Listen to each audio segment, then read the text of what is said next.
Saat Rasulullah tiba di langit ketujuh dan bertemu dengan Nabi Ibrahim, Rasulullah kemudian naik ke Sidratul Muntaha, yang merupakan akhir dari perjalanan Mi'raj Nabi Muhammad SAW. Namun, perjalanan Rasulullah naik ke Sidratul Muntaha tidak ditemani Malaikat Jibril. Malaikat Jibril menolak menemani Rasulullah naik ke Sidratul Muntaha dengan alasan batas kemampuannya hanya sampai di langit ketujuh. Jika Malaikat Jibril memaksa masuk ke Sidratul Muntaha, maka ia akan hancur. Saat Rasulullah SAW sampai di Sidratul Muntaha, dalam kebingungannya bagaimana mengucap salam, Allah Subhanahu wa Ta'ala memberinya wahyu kepada beliau berupa ucapan salam kepadanya. Kemudian Rasulullah SAW mengucapkan salam dengan kalimat At-tahiyyatul mubarakatush salawatuth thoyyibatu lillah. Salam sejahtera yang penuh barokah dan salam sejahtera yang amat baik adalah milik Allah Ta'ala. Kemudian Allah Subhanahu wa Ta'ala menjawab, Assalamu alayka ayyuhan nabiyyu wa rahmatullahi wa barakatuh. Salam sejahtera, barokah dan rahmat Allah dilimpahkan kepadamu wahai Muhammad. Kemudian Rasulullah SAW berdoa untuk kita, umatnya. Assalamu alayna wa ala ibadillahi sholihin.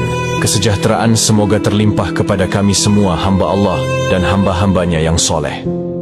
Saat itu Rasulullah SAW menerima perintah dari Allah Subhanahu wa Ta'ala untuk umat Islam untuk mengerjakan solat 50 waktu dalam sehari.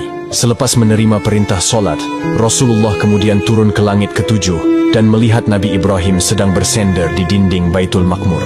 Dilanjutkan turun ke langit ke-6 dan bertemu dengan Nabi Musa alaihissalam. Kemudian Nabi Musa bertanya, Wahai Muhammad, dapat apa engkau dari Allah tadi?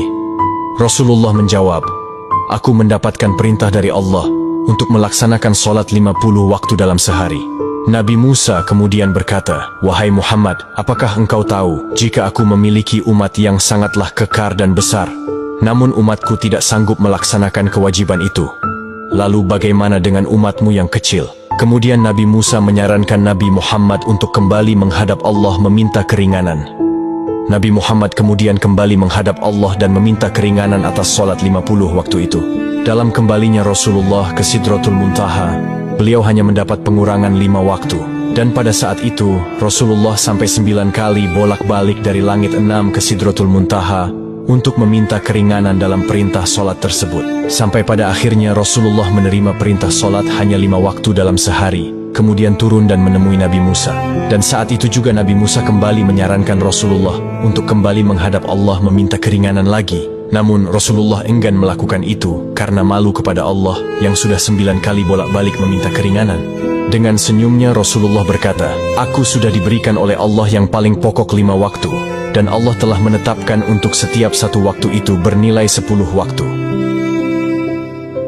Di tanggal 27 Rajab ini, di mana malam itu, Rasulullah SAW mendapatkan hadiah dari Allah untuk umatnya berupa solat wajib 5 waktu. Maka dari itu sahabat yang dirahmati Allah, jangan pernah mengabaikan hadiah dari Allah ini, yaitu solat. Karena solat adalah tiang agama, maka siapa yang mendirikan solat, berarti ia menegakkan sendi-sendi agama. Dan siapa yang meninggalkan solat, berarti ia telah meruntuhkan sendi-sendi agama.